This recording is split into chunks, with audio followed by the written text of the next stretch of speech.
All right, 23 minutes before 9 o'clock. Thank you for tuning in this rainy Friday morning. It is time for Robin McLean and myself to read the news to you. We'll take the news from the different news agencies around the world, and we will read them to you in abbreviated form so that you can hear the story. We'll move on to the next story, but we'll also tell you the news agency so that if you want to go on to the internet and look up the story and read the details, you'll be able to do that. Most of these stories are covered by most of these agencies. We do this each weekday morning, by the way, from about 8:35 or so until 9 o'clock, and we usually get between 20 and 25 stories out there. It's a good way for you to catch up on the news without spending all day trying to do so. First story is a brand new story coming out of CNN and all the agencies, really. I just chose CNN to be the one to read from. 2 helicopters were brought down in the flashpoint city of Slavyansk this morning, Ukraine's defense ministry said, as Ukrainian security forces launched their most intensive effort yet to try to dislodge pro-Russian separatists. Residents of Slavyansk were warned to stay home and avoid windows as the latest phase of the authorities' anti-terrorist operation got underway. Conflicting reports are emerging, but it appears the operation has already claimed its first casualties.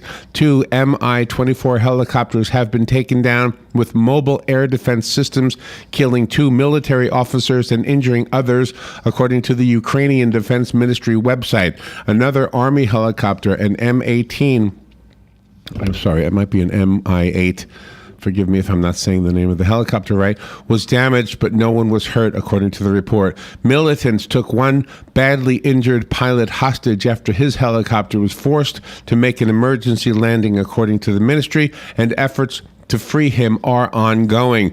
Ukraine's security service, the SBU, said 1 helicopter that came under attack was carrying medics, one of whom was injured. The terrorists opened fire at Ukrainian units with some heavy guns, including grenade launchers and portable air defense systems, according to a statement from Interior Minister Arsen Avakov in a post on his official Facebook page. 4 separatists have been detained at a checkpoint on suspicion of involvement in bringing down the aircraft, according to the report. Florida U.S. Senator Bill Nelson's office says he is calling on the nation's environmental chief to scrutinize oil drilling activities by a Texas-based company caught in what has been described as fracking at a well site in South Florida in the shadow of the Everglades. This is a quote from Nelson. "We cannot tolerate expanded industrial drilling activities that pose a threat to the drinking and surface water so close to the Florida Everglades."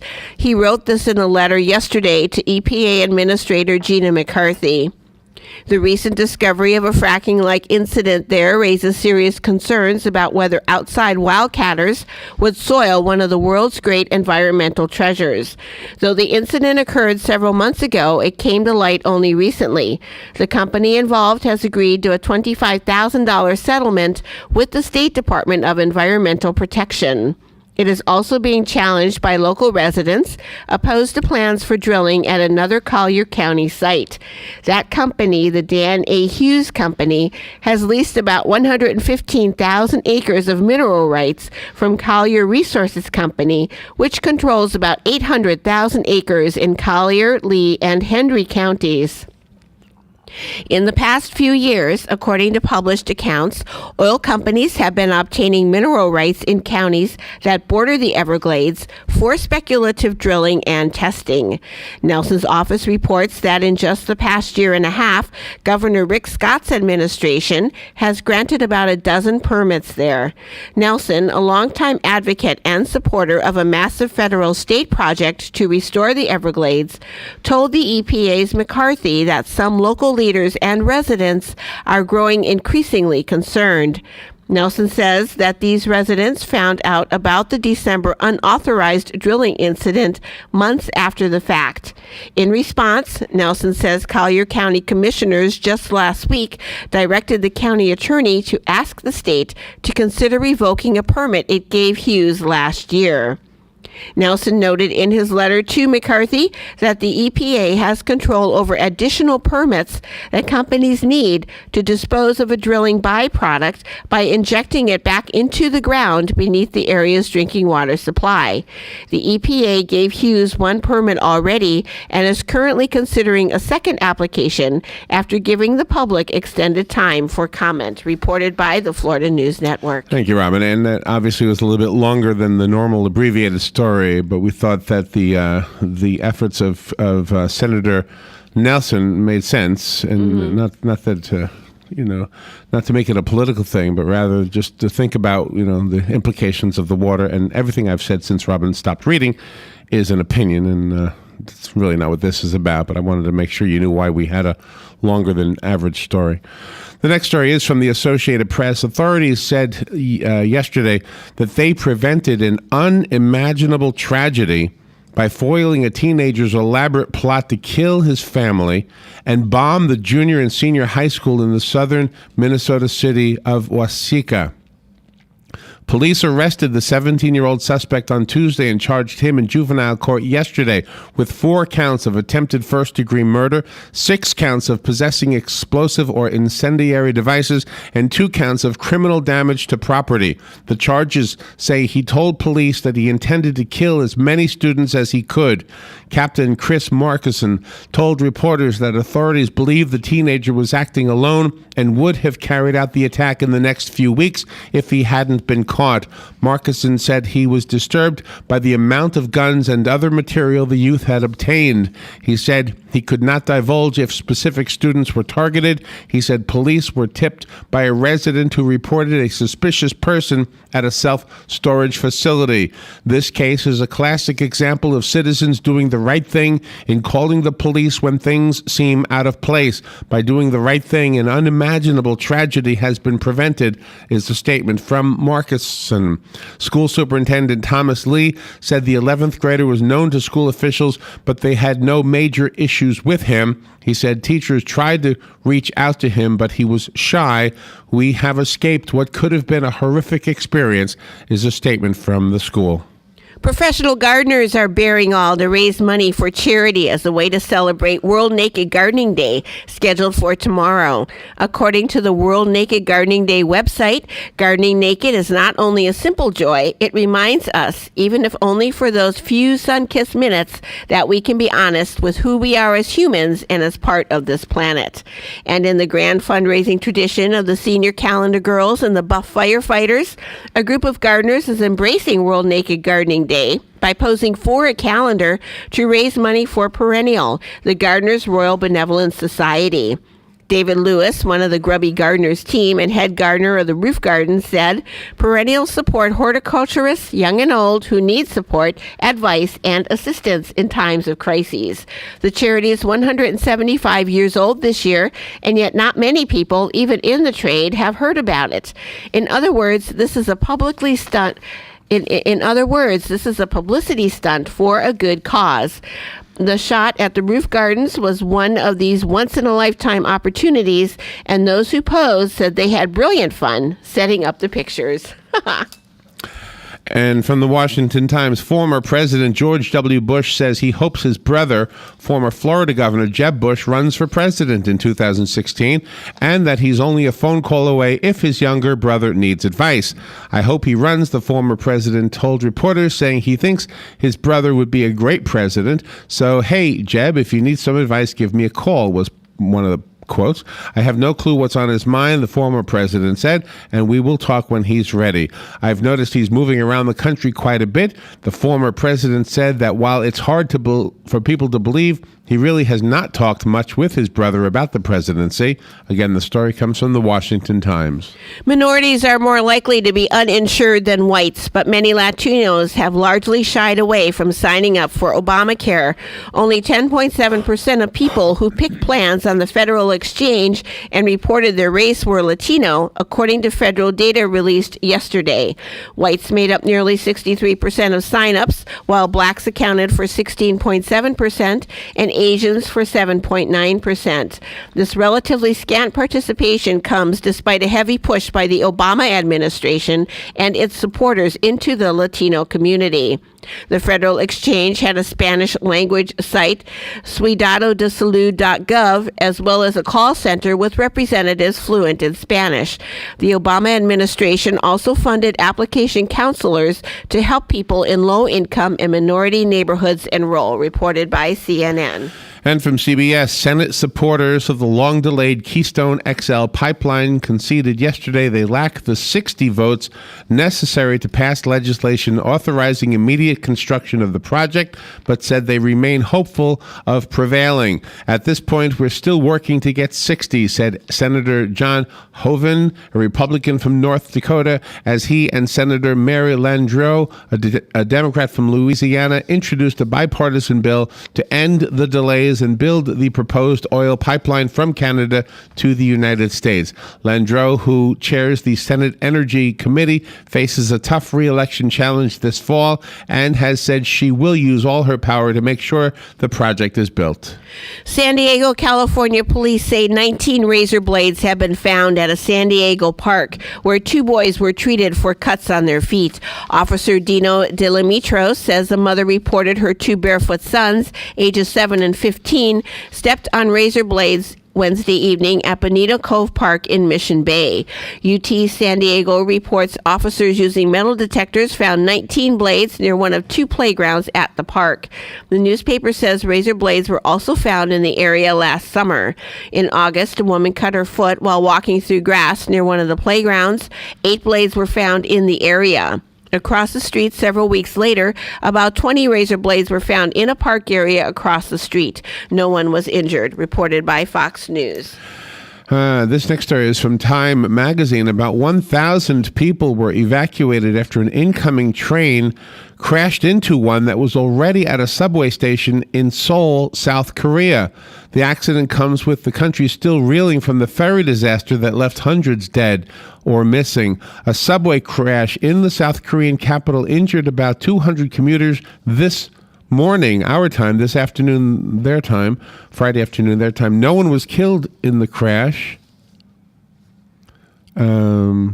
Okay, I thought there were. No one was killed in the crash, though the accident deepens wounds left by the April ferry accident that left hundreds dead or missing.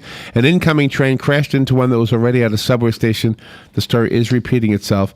Friday's passengers were reportedly told by train operators to stay in place, though most ignored the order and pried open doors to escape. Most of the passengers injured this morning suffered minor injuries. The 2010 Foreign Account Tax Compliance Act requires international financial institutions to turn over all information on their United States account holders.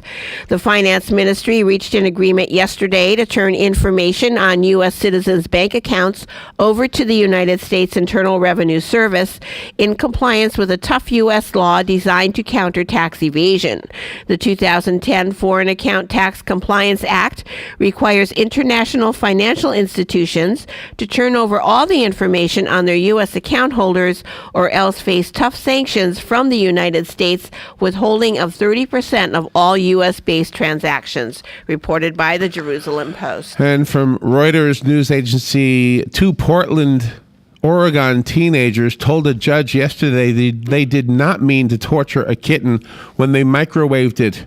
Oh. The 2 teens, who were 15 years old at the time, posted a video of the ordeal on the social media site Vine and are facing federal charges as a result. The girl's attorney told the Portland Press Herald reporters that they thought it would be a funny joke for social media, but after their Vine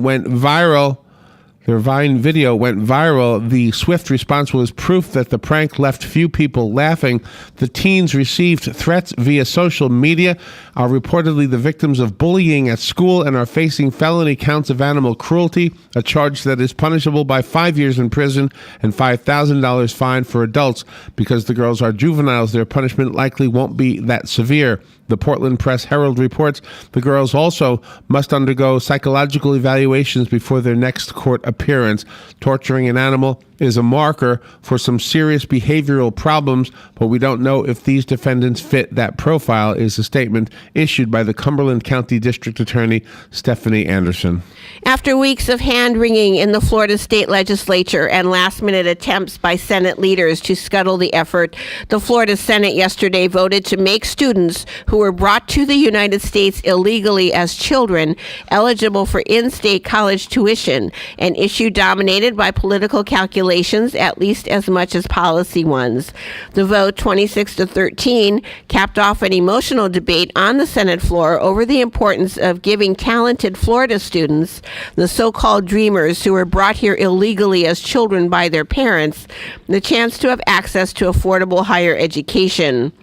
Looking up at the gallery filled with the students, an emotional Senator Jack Latvala, the Republican lawmaker who fought to revive the bill, said he saw the hopeful eyes cast down on us today, that they are thinking about their future, about how they're going to get an education and provide for their families, just as we all have tried to do, unquote, reported by the New York Times. And this story is from CNN. The Donald Sterling scandal has claimed collateral damage. The president of the NAACP's Los Angeles chapter, Leon Jenkins, resigned yesterday after the civil rights group came under fire for its plans to present a Lifetime Achievement Award to the Los Angeles Clippers owner. The NAACP chapter rescinded its offer Monday after Sterling's racist remarks came to light, but the damage was done. The backlash the group faced was brutal.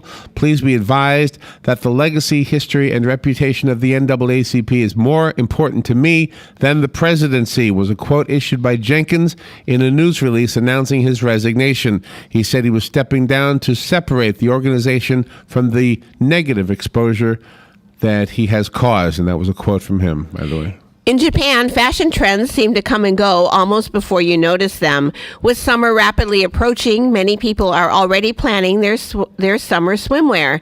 One of this year's most popular bikinis is a bit of a departure from last year's styles, and it might just make you do a double take. This year, the high-waist boom is hitting hard, and now it's hitting swimwear. The hottest new trend is the high-waisted bikini.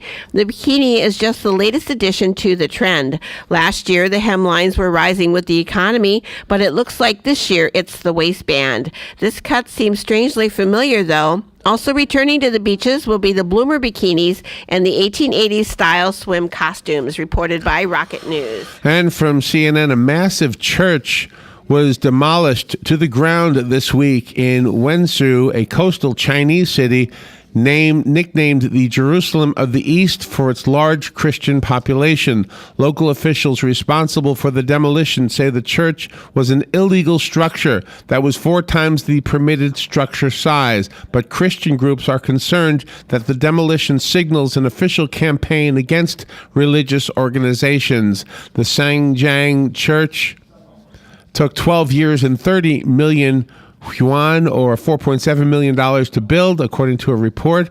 Its soaring spires were a symbol of worship in a city that is 15% Christian. The church's demolition was preceded by a month-long standoff between supporters of the church and local authorities, with supporters occupying the church to protest its destruction. The church was originally a government-approved project under the official Three Self Patriotic Movement, which is a state-sanctioned Protestant church. Last September, it was lauded by the local government as a model engineering project, but the official rhetoric has since changed entirely.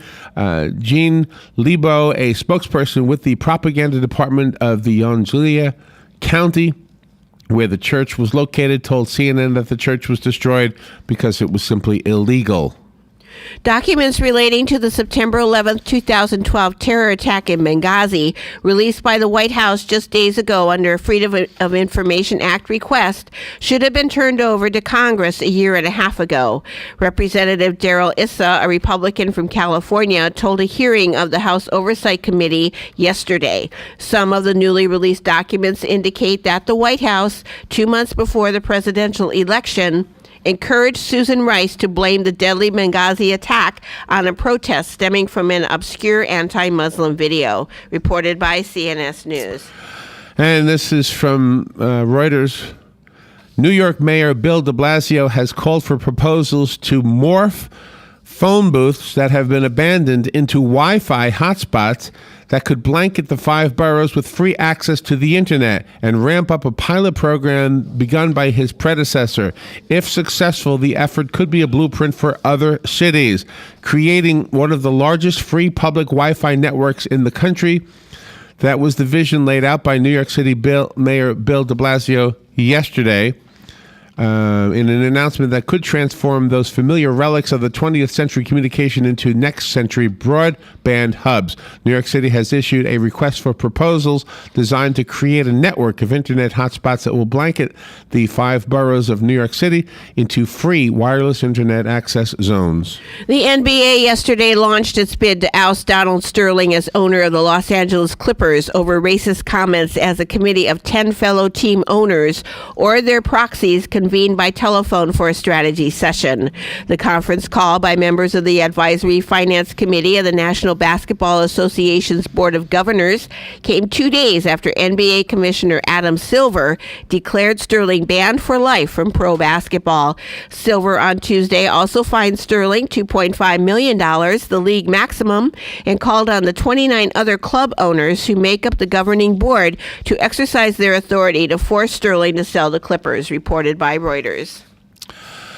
The next story is from the Washington Times. The staggering amount of data readily accessible in 2014 means the federal government must take specific steps to ensure personal privacy is protected and Americans are not discriminated against, according to a special White House panel in a recommendation issued yesterday.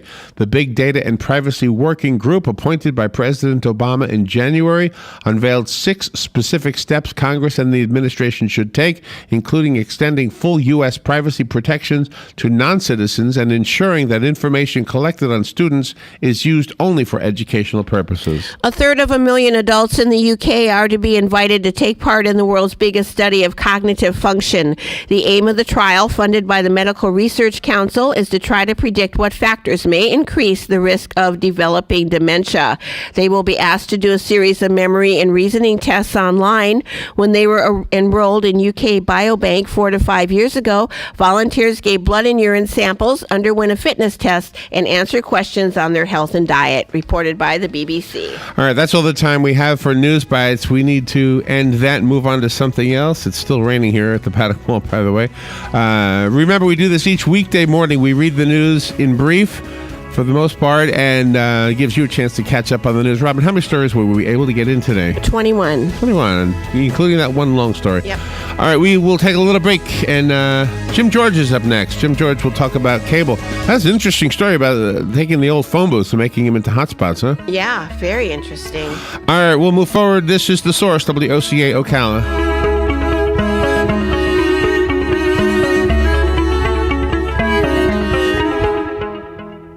Broadcasting from the Paddock Mall Studios, this is WOCA, Ocala, Gainesville, The Villages, 1370 AM, 96.3 FM, The Source. Fox News Radio, I'm Pat O'Neill. Improvement in the jobs market. The government says 288,000 jobs were created last month, far more than expected.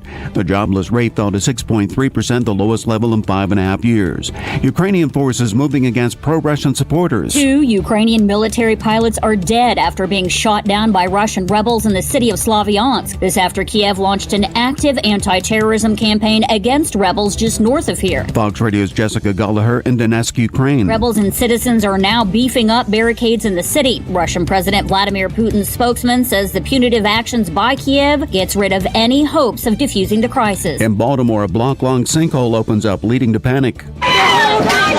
Several cars were swallowed up in the collapse, but no injuries reported. An investigation is underway. Fox News, we report, you decide.